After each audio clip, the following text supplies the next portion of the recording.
Mutual funds का जो concept है वो यही है कि सबसे पहले तो रेगुलेटरी बॉडी जो है इसकी वो सेबी है। उसके बाद जो बेनिफिट्स हैं वो बेनिफिट्स ये हैं म्यूचुअल फंड में इन्वेस्टमेंट करने के कि छोटी छोटी इन्वेस्टमेंट्स आप कर सकते हैं, क्योंकि मैंने इसमें आपको कॉन्सेप्ट में बताया था कि म्यूचुअल फंड में होता है कि पूल ऑफ मनी होता है। कुछ कुछ लोग जो हैं वो पैसा इकट्ठा करते हैं और इकट्ठा करके फिर एक जगह इन्वेस्ट कर देते हैं, तो इसलिए स्मॉल इन्वेस्टमेंट्स होती हैं तो ईजिली हर कोई इन्वेस्ट कर पाता है।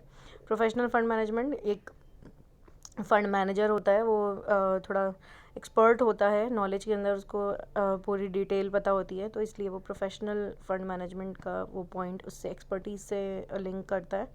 स्प्रेडिंग रिस्क्स, उसके अंदर ऑफ कोर्स मैंने आपको बताया कि वो अलग अलग कंपनीज़ में करते हैं इन्वेस्टमेंट, तो इसी तरह से आप स्प्रेड कर देते हैं रिस्क को, एक जगह नहीं रहता, आपका डाइवर्सिफाई हो जाता है। ट्रांसपेरेंसी रहती है पता होता है क्लाइंट को भी और फंड मैनेजर को भी कि पैसा कहाँ लगाना है, क्या करना है, क्लियर रहता है। चॉइस, बहुत सारी चॉइसेस हैं, variety of choices are there, आप कहीं पे भी पैसा इन्वेस्ट कर सकते हैं। अगेन रेगुलेशन वाला पॉइंट सेम है कि रजिस्टर्ड विद सेबी होना चाहिए।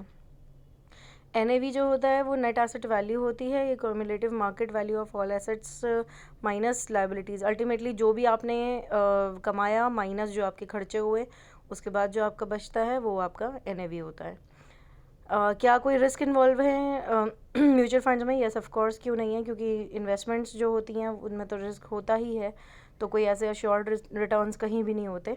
किस किस तरह के रिस्क है? मार्केट रिस्क है। मार्केट रिस्क मतलब ओवरऑल मार्केट पे एक रिस्क आना, जैसे मैंने पहले भी बताया है कि मान लीजिए डिमोनेटाइजेशन हो जाता है तो पूरी मार्केट पे रिस्क आया है, तो आपके फंड्स पे भी रिस्क रहेगा।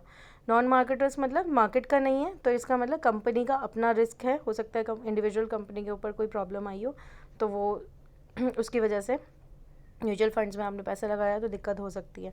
इंटरेस्ट रेट रिस्क मतलब सिर्फ आप जहाँ पे भी पैसा लगा रहे हैं वहाँ पे इंटरेस्ट रेट का रिस्क है, मतलब आपका जो प्रिंसिपल अमाउंट है जो आपने पैसा इन्वेस्ट किया वो तो आपको वापस मिल जाएगा, बट हो सकता है आपको रिटर्न वापस ना मिले। और क्रेडिट रिस्क, क्रेडिट रिस्क मतलब उधारी का रिस्क, तो मतलब पूरा ही नहीं मिल रहा, ना ही आपको प्रिंसिपल अमाउंट मिलेगा और ना ही आपको ब्याज मिलेगा, तो ये डिफरेंट टाइप्स ऑफ रिस्क हैं जो म्यूचुअल फंड्स में आपको दिखते हैं। Then we have different types of mutual funds. तो इक्विटी फंड्स या ग्रोथ फंड्स का मतलब आपने इक्विटी में पैसा लगाया। डाइवर्सिफाइड मतलब आपने अलग अलग जगहों पे पैसा लगाया, डिफरेंट सेक्टर्स में, सेक्टर्स मतलब जैसे telecom sector, banking sector etcetera, सब जगह अलग अलग लग रहा है।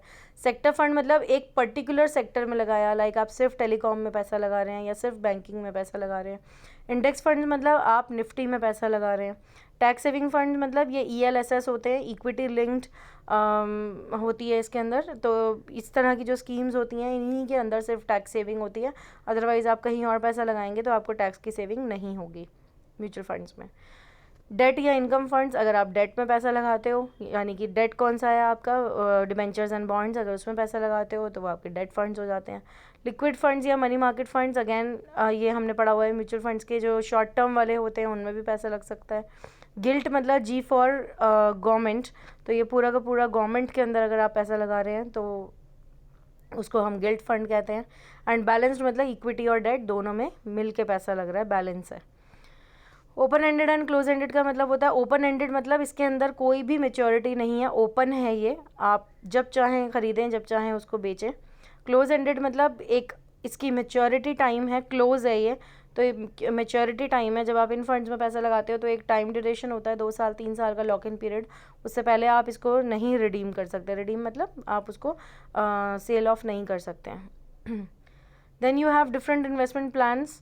तो ग्रोथ प्लान जिसके अंदर सिर्फ आप ग्रो कर रहे हैं, डिविडेंड प्लान जिसमें आप डिविडेंड कमाते हैं और वहीं आपका एंड हो जाता है, और डिविडेंड री इन्वेस्टमेंट प्लान मतलब जहां आप डिविडेंड भी कमा रहे हैं और उसको फर्दर री इन्वेस्ट भी कर रहे हैं। Then you have different rights जो म्यूचुअल फंड होल्डर को मिलते हैं, तो उसको यूनिट सर्टिफिकेट मिलता है, जैसे कि कॉन्ट्रैक्ट नोट लेते हैं इसी तरह से यूनिट सर्टिफिकेट है यहाँ पे, और आपको आपकी पॉलिसीज़ की इन्फॉर्मेशन होनी चाहिए, और डिविडेंड रिसीव करें आप with in 30 days of declaration, ये एक कंडीशन आपका राइट है। फिर 75% ऑफ होल्डर्स जो हैं वो अगर चाहें तो आप पूरी AMC को टर्मिनेट कर सकते हैं। AMC जो होती है वो एसेट मैनेजमेंट कंपनी होती है, that is a mutual fund company. अगर 75% लोग सोचते हैं कि ये कंपनी को ख़त्म हो जाना चाहिए तो वो ख़त्म हो जाएगी। 75% लोग अगर ये सोचते हैं यूनिट होल्डर्स कि ये एक पर्टिकुलर स्कीम है जिसको वाइंड अप करना है, ख़त्म करना है, तो वो लोग कर सकते हैं मिलके। और अगर आपको कोई कंप्लेंट दर्ज करनी है तो वो आप सेबी को कर सकते हैं। ये सब आपके अधिकार हैं, इसमें से 5 अधिकार आप याद कर लीजिए जो ईजी लगे। Fund offer document is just like a prospectus. पूरी डिटेल होती है कंपनी की इसके अंदर।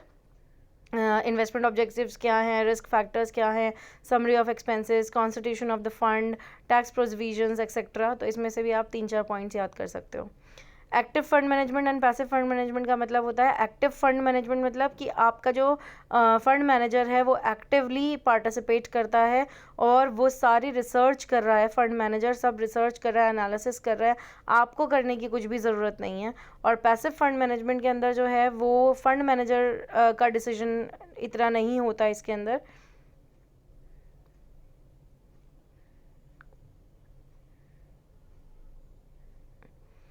तो पैसिव में वो एक तरह से पैसिव मोड में चला जाता है फंड मैनेजर जो है, ठीक है। और ETFs का मतलब होता है कि ये भी एक तरह के स्टॉक्स होते हैं। तो एक्सचेंज ट्रेडेड फंड्स, मतलब ये म्यूचुअल फंड्स हैं जो एक्सचेंज पे ट्रेड किए जाते हैं। एक्सचेंज मतलब स्टॉक एक्सचेंज पे ट्रेड करे जाते हैं, तो एक तरह से स्टॉक्स की तरह, शेयर्स की तरह से ही ट्रेडिंग करी जाती है इनके अंदर। तो ये जो कॉन्सेप्ट है, ये जैसे इंडेक्स फंड अभी हमने ऊपर पढ़ा था निफ्टी वाला, तो ये वो वाले फंड्स की बात कर रहे हैं यहाँ पे। ETFs के कॉन्सेप्ट ये कहता है।